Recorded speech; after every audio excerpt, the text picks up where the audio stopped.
All right, I just want to do a quick follow-up video to the tracker move project. Just kind of go over a couple of things, a couple of mistakes, and just point out a couple of things about this particular unit. One thing that I'll start with here is on this base, you can see that it bolts down with these 4 bolts here, and I put some concrete under here. Originally I had set it up with a bolt underneath and a nut underneath and a nut on top so that it could be adjusted a little bit to get it level. That's a mistake. So this plate needs to sit directly on the surface of the concrete because it's not thick enough and has too much flex if there's any space, and it's just holding from these 4 points.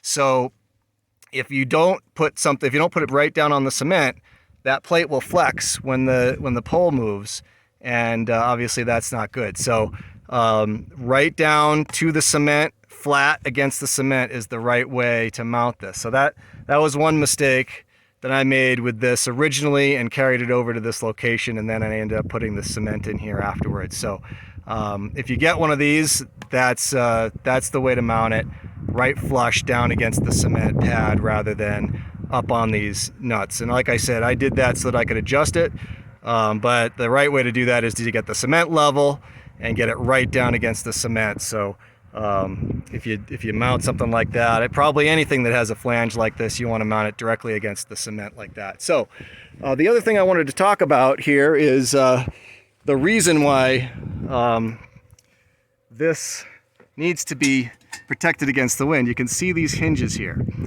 Now, this is a very bad design actually, because it just has these tiny little, let me get in there, these tiny little screws, and then it rides on the head of the screw here. So when it oscillates in the wind like that, you can see it move, and you can see the wear that it's created from that motion.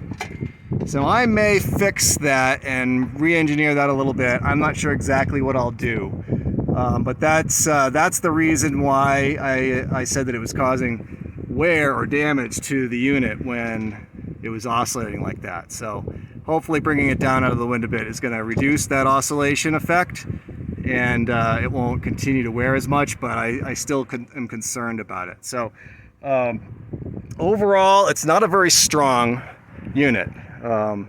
I really recommend the guy wires, and I still have a little bit of work to do because I ran out of these little U-bolts, and I ended up having to go straight to the mounting point with the turnbuckle. So I'm going to get another piece of this cable on there today and get I got another one of these I just picked up, so I'm going to add another piece of cable up here and get the turnbuckle down away from this metal because it's obviously already causing a little bit of wear against the paint here.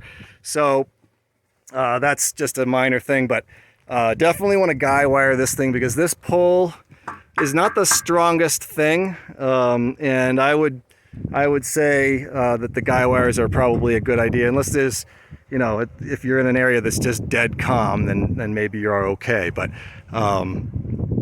I would, in an area like this, certainly recommend to go with additional support with the guy wires. But anyway, so the only other thing I might do, this thing didn't work. This is actually a steering damper for a motorcycle, a linear damper.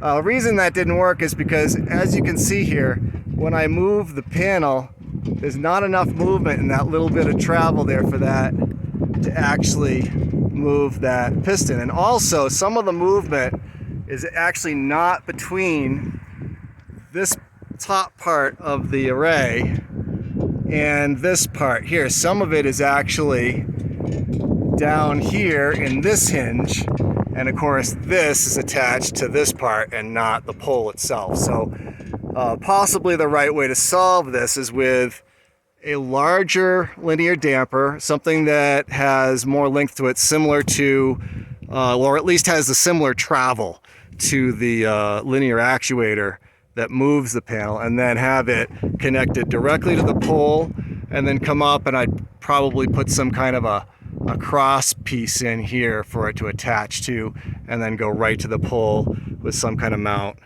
like this, bolted in sort of the same kind of area. So I don't know. I don't know where I would get that kind of damper. I'm not sure.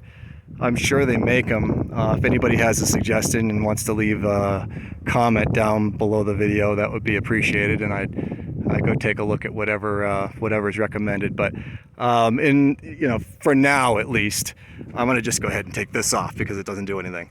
But perhaps in the future I will go ahead and try to do something different with that and try to dampen that movement. But anyway, hopefully it's going to be a little bit gentler of an oscillation because it's down much further from the wind. But those are just my points. Mount it flush to the concrete. Guy wire is probably a good idea. And the other thing with this is that these little screws, I forgot to mention, do back out a little bit over time, and I've had to come out and tighten those occasionally.